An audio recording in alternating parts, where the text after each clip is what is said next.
Hello everyone, welcome to our YouTube channel Shiksha Alliance. Today we are going to start our daily current affairs session in which we will cover important news from several newspapers, PIB and various government sources.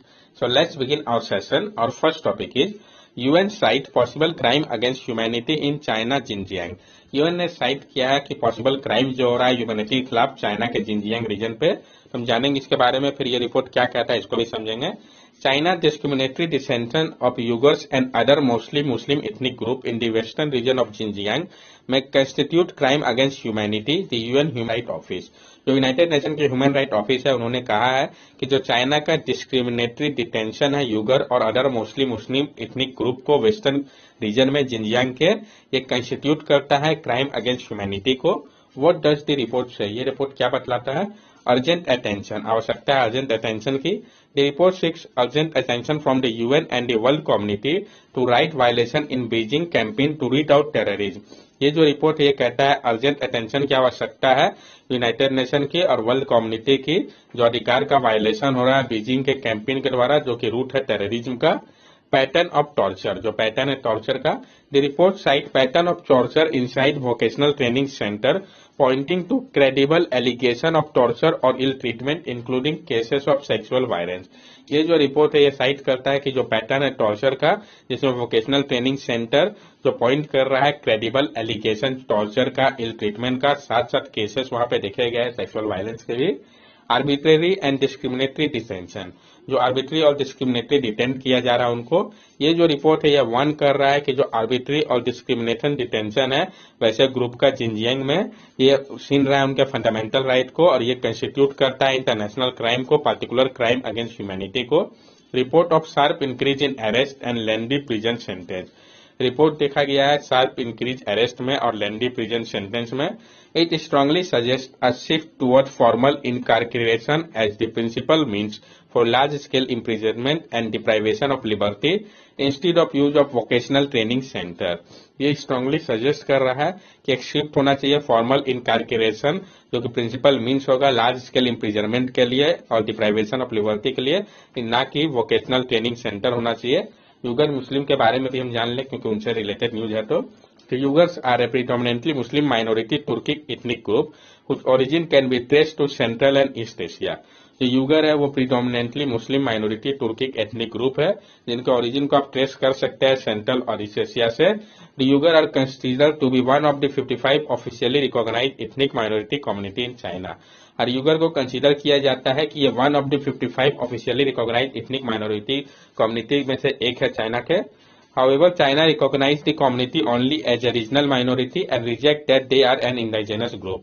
लेकिन China जो है वो recognise करता है इस community को कि ये सिर्फ रीजनल माइनॉरिटी है और रिजेक्ट करता है इसको इंडिजिनस ग्रुप से। जो लार्जेस्ट पॉपुलेशन है यूगर इथनिक कम्युनिटी का वो जिनजियांग रीजन में रहते हैं चाइना के। नेक्स्ट टॉपिक है हमारा only 16% of human trafficking cases in 2021 show conviction. सिर्फ 16% ही ह्यूमन ट्रैफिकिंग के केसेस ऐसे थे 2021 में जिसमें कि कन्विक्शन देखा गया है। तो हम समझेंगे इसके बारे में। The conviction rate in human trafficking cases across the country continue to be low according to the latest report of National Crime Record Bureau. तो जो लेटेस्ट रिपोर्ट है नेशनल क्राइम रिकॉर्ड ब्यूरो का, उसके अनुसार जो कन्विक्शन रेट है human trafficking cases में वो कंट्री में अभी भी बहुत कम है। की हाईलाइट इसका क्या था? Only 16% show conviction against cases register under anti human trafficking unit. सिर्फ 6% देखा गया है कन्विक्शन को जो केस रजिस्टर किया गया था एंटी ह्यूमन ट्रैफिकिंग यूनिट के पास। Data not available, the data on conviction was not available for 11 state and as many at 8 state and 3 union territory show no conviction at all. जो data है conviction का ये available नहीं है 11 state के लिए और 8 स्टेट और 3 यूनियन टेरिटरी ऐसे है जहां पे कोई भी कन्विक्शन नहीं हुआ है। तो आप समझ सकते होंगे टॉप परफॉर्मर कौन है इसमें। Top performer was Jharkhand which saw conviction in 84.2% of the 92 cases in that were registered in 2021। जो टॉप परफॉर्मर स्टेट है जहां पे सबसे ज्यादा कन्विक्शन हुआ है ह्यूमन ट्रैफिकिंग केसेस के लिए वो झारखंड है। इसमें 84.2% 92 केसेस में से जो रजिस्टर किए गए थे 2021 में उसका 84.2% केस में कन्विक्शन हुआ है। जीरो कन्विक्शन 11 स्टेट और यूनियन टेरिटरी ने रिपोर्ट किया है जीरो कन्विक्शन को 2021 में। हाईएस्ट ट्रैफिकिंग का केस अगर हम बात करें, highest number of trafficking cases was registered in Telangana, Maharashtra and Assam. जो हाईएस्ट नंबर है ट्रैफिकिंग केस का, इसको रजिस्टर किया गया था तेलंगाना पे, महाराष्ट्र पे और उसके बाद असम पे। तो हाईएस्ट कहाँ पे रजिस्टर किया गया, वह हाईएस्ट कन्विक्शन रेट कहाँ का है, ये पूछा जा सकता है। General dip in cases bearing Telangana, all states saw a dip in cases in 2020, the first year of the pandemic which saw lockdown। Telangana को छोड़ के सारे जो स्टेट थे उसमें डीप देखा गया, केसेस कम हुए थे 2020 में। तो पहला ईयर था पेंडेमिक का जिसमें लॉकडाउन हुआ था। हम प्रीवियस ईयर की बात करें 2020 में सिर्फ 10.6% 10.6 टोटल केसेस में कन्विक्शन देखा गया था 2019 में, और ये जो कन्विक्शन था वो 22% था। ह्यूमन ट्रैफिकिंग होता क्या है? It is a form of modern day slavery involving the illegal transport of individual by force or deception for the purpose of labor, sexual exploitation or activity in which other benefit financially। ये एक form है modern day slavery का, जो कि involve करता है illegal transport individual का force या डिसेप्शन के माध्यम से। पर्पस क्या होता है इसका? लेबर, सेक्सुअल एक्सप्लॉयटेशन या एक्टिविटी जो कि बेनिफिट करे फाइनेंशियली दूसरे को, उसी को ह्यूमन ट्रैफिकिंग कहते हैं। Constitutional and legislative provision related to trafficking in India. तो कॉन्स्टिट्यूशन और लेजिस्लेटिव प्रोविजन है जो कि रिलेटेड है ट्रैफिकिंग के लिए भारत में। आर्टिकल 23 जो है, ट्रैफिकिंग इन ह्यूमन बीइंग और person is prohibited under the constitution of India and article 23 clause 1। Article 23 clause 1 के अंतर्गत जो ट्रैफिकिंग है ह्यूमन बीइंग या पर्सन का प्रोहिबिट किया गया है कॉन्स्टिट्यूशन ऑफ इंडिया में। The Immoral Traffic Prevention Act 1956, it is the premier legislation for the prevention of trafficking for commercial sexual exploitation। जो इमोरल ट्रैफिक प्रिवेंशन एक्ट 1956 है, ये एक प्रीमियर लेजिस्लेशन है। ये प्रिवेंट करता है ट्रैफिकिंग को कमर्शियल सेक्सुअल एक्सप्लॉयटेशन के लिए। Section 370 and section 370A of IPC, तो सेक्शन 370 और 370A है आईपीसी का। ये प्रोवाइड करता है कंप्रिहेंसिव मेजर को ताकि काउंटर किया जा सके जो प्रॉब्लम है ह्यूमन ट्रैफिकिंग का, जिसमें कि trafficking of children for exploitation in any form including physical exploitation या कोई भी form of sexual exploitation, slavery, servitude या फोर्स रिमूवल ऑफ ऑर्गन, ये सब आते हैं। नेक्स्ट टॉपिक है हमारा competitiveness roadmap for India at 100। तो हम जानेंगे जो कॉम्पिटिटिवनेस रोडमैप है इंडिया का, इसके बारे में।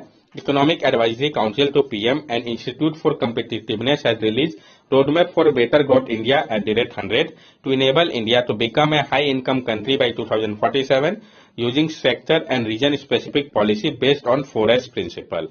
जो इकोनॉमिक एडवाइजरी काउंसिल है पीएम का और इंस्टीट्यूट फॉर कॉम्पिटिटिवनेस, उन्होंने रिलीज किया है roadmap for better growth India at the rate 100 को। यह इनेबल करेगा भारत को कि यह एक हाई इनकम कंट्री बने 2047 तक, यूज करके सेक्टर और रीजन स्पेसिफिक पॉलिसी को, जो कि बेस्ड होगा 4S प्रिंसिपल पे। तो ये 4S प्रिंसिपल है क्या? Share prosperity, social prosperity, sustainable prosperity और सॉलिड प्रॉस्पेरिटी। हम जानेंगे अब इसके बारे में। Share prosperity, opportunity should be share across every section of society. तो शेयर प्रॉस्पेरिटी है, इसमें अपॉर्चुनिटी को शेयर किया जाएगा हर एक सेक्शन ऑफ सोसाइटी के साथ। सोशल प्रॉस्पेरिटी में इकोनॉमिक ग्रोथ को मैच किया जाएगा सोशल डेवलपमेंट के साथ। Sustainable prosperity, that is economic progress should be environmentally sustainable. इसमें इकोनॉमिक प्रोग्रेस जो है वो एनवायरमेंटली सस्टेनेबल होगा। और solid prosperity, economic system should be resilient to shock. जो इकोनॉमिक सिस्टम होगा वो रेजिलेंट होगा शॉक से। Challenges to India's growth and sustainability, क्या चैलेंज है इंडिया के ग्रोथ को लेकर और सस्टेनेबिलिटी के लिए? राइजिंग इनइक्वालिटी, तो इनइक्वालिटी बहुत ज्यादा राइज कर रहा है। Low labour force participation specially for women, जो low labour force participation specially women का। Growth had not match job creation, jobless growth, growth जो है मैच नहीं कर रहा है जॉब क्रिएशन के साथ, यानी जॉबलेस ग्रोथ हो रहा है। Rising Jio political and climate change issue, और जो जियो पॉलिटिकल और क्लाइमेट चेंज इश्यू में जो राइज देखा गया है, ये सारे चैलेंज है इंडिया के ग्रोथ और सस्टेनेबिलिटी के लिए। Solution suggested by the report for 4S, जो सॉल्यूशन जो कि सजेस्ट किया गया है रिपोर्ट में 4S के लिए। Structural transformation 2.0, creating new job using sector specific and region specific initiative, यानी क्रिएट करना है नए जॉब को यूज करके सेक्टर स्पेसिफिक और रीजन स्पेसिफिक इनिशिएटिव के माध्यम से। जैसे PLI हो गया अलग अलग सेक्टर के लिए, मेगा फूड पार्क हो गया अलग अलग रीजन के लिए। Convergence of programme and initiative including public private participation, converge करना है प्रोग्राम और इनिशिएटिव को, जिसमें इंक्लूड करेंगे हम पब्लिक प्राइवेट पार्टनरशिप को भी। Reduce social and institutional barrier for citizen, reducing discrimination in job, increasing safety for women, each traveling experience, example women giving free transport in Delhi DTS buses। Reduce करना है जो social और institutional barriers है citizen के लिए, जैसे कि reduce करना है डिस्क्रिमिनेशन को जॉब में, इंक्रीज करना है सेफ्टी को वुमेन में, ईज करना है जो ट्रैवलिंग एक्सपीरियंस है उनका, enable competition in the market, greater competition in e-commerce is profitable for citizen। Enable करना है कि कंपटीशन हो मार्केट में, जैसे कि जो ग्रेटर कंपटीशन होता है ई कॉमर्स मार्केट बीच में, ये प्रॉफिटेबल होता है सिटीजन के लिए। नेक्स्ट टॉपिक है हमारा दिल्ली वर्चुअल स्कूल। तो हम जानेंगे दिल्ली के वर्चुअल स्कूल के बारे में। Recently chief minister Arvind Kejriwal launch the Delhi model virtual school which he said was India's first and said it will bring revolutionary changes in the field of education not only in national capital but across the country। अभी हाल ही में chief minister Arvind Kejriwal ने launch किया है Delhi model virtual school को, जिसको उन्होंने कहा है कि ये इंडिया का पहला और ये एक रिवोल्यूशनरी चेंजेस लाएगा एजुकेशन का फील्ड में, सिर्फ नेशनल कैपिटल पे ही नहीं बल्कि पूरे कंट्री के लिए। कोई भी जो स्टूडेंट है इंडिया के वो अप्लाई कर सकते हैं वेबसाइट में जाके www.gmvs.ac.in पे और इनरोल हो सकते हैं। ये जो प्लेटफॉर्म है ये प्रोवाइड करेगा स्टूडेंट को एक्सेस ह्यूज डिजिटल लाइब्रेरी का और कंटेंट का, जो कि अवेलेबल होगा 24/7। इसके साथ साथ रेगुलर ऑनलाइन क्लासेस स्टूडेंट को प्रोवाइड किया जाएगा कोचिंग कम्पिटिटिव एग्जाम के लिए, जैसे कि जी हो गया, नीट हो गया क्लास 11 एंड 12 के लिए। This initiative will be one step closer to bringing education accessible to all and achieving sustainable development goal for quality education।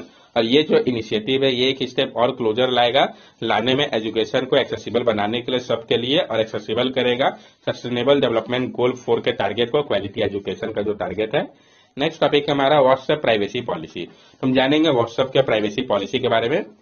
Delhi High Court has held that WhatsApp 2021 privacy policy places its user in a take it or leave it situation। जो Delhi high court है उन्होंने held किया कि जो WhatsApp का 2021 का privacy policy था वो यूजर को टेक इट और लीव इट सिचुएशन में ला दिया है। ये जो वर्चुअली फोर्स कर रहा है यूजर को एक एग्रीमेंट के लिए, जो कि प्रोवाइड करता है कि मिरेज ऑफ चॉइसेस को और शेयर करना उनके डाटा को पेरेंट्स कंपनी फेसबुक के साथ। What was this policy? ये पॉलिसी है क्या? Take away user choice. ये जो है टेक अवे कर ले रहा है यूजर का जो चॉइस है। ये policy essentially take away the choice user had earlier to not share their data with other Facebook on and third party app. ये जो पॉलिसी है वो एसेंशियली ले रहा है जो यूजर का चॉइस था पहले, जो कि नहीं शेयर किया जाता था उनके डाटा को अदर फेसबुक ऑन या थर्ड पार्टी ऐप के साथ। टेक इट और लीव इट पॉलिसी, जो टेक इट और लीव इट पॉलिसी है, अगर यूजर डिसएग्री करते हैं messaging platform updated privacy policy को तो उनको क्विट करना होगा व्हाट्सएप को, जबकि न्यू टर्म्स ऑफ सर्विस जो है वो इफेक्ट में आने के बाद से शेयरिंग ऑफ मेटा डाटा, जो शेयरिंग की बात कही गई मेटा डाटा को, WhatsApp can share once meta data essentially everything beyond the conversation actual text through the end to end description clauses remain in text. तो व्हाट्सएप पे वो share कर सकता है मेटा डाटा को एसेंशियली सब कुछ को कन्वर्सेशन के एक्चुअल टेक्स्ट के अलावा भी end to end description clause जबकि इंटैक्ट है उसके बावजूद।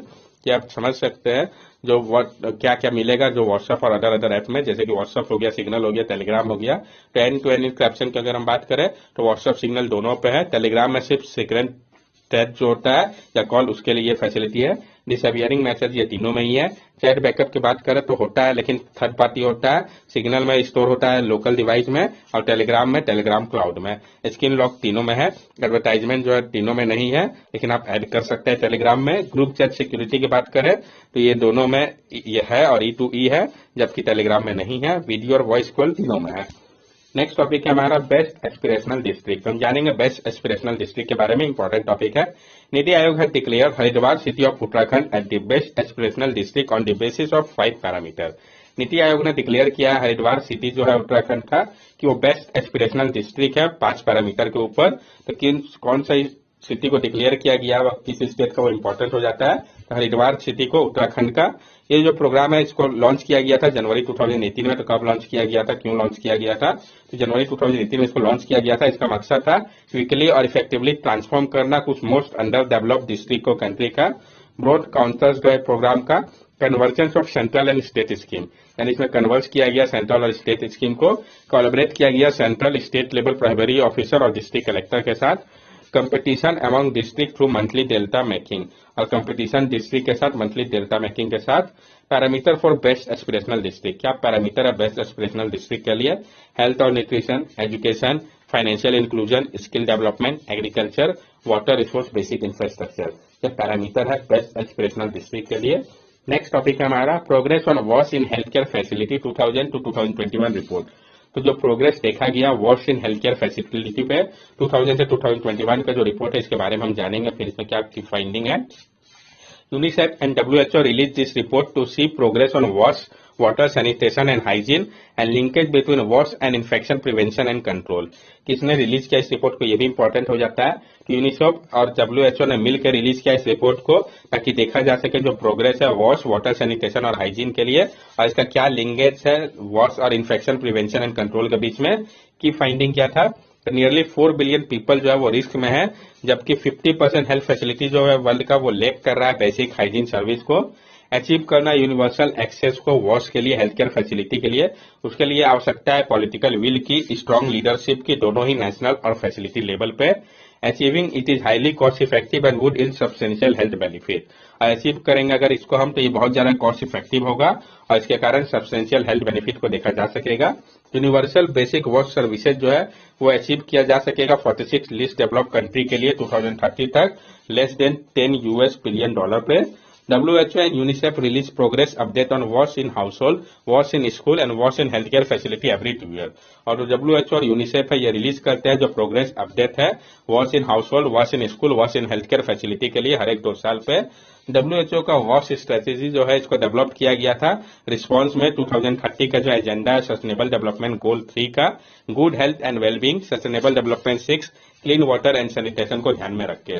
That's all for daily current affair session. अगर आपको हमारी वीडियो अच्छी लगी हो तो हमारे चैनल सब्सक्राइब करें, हमारे वीडियो को लाइक करें और ज्यादा से ज्यादा शेयर करें। These are our social media link. From here also you can stay connected with us and give us your valuable feedback. Thank you and have a nice day.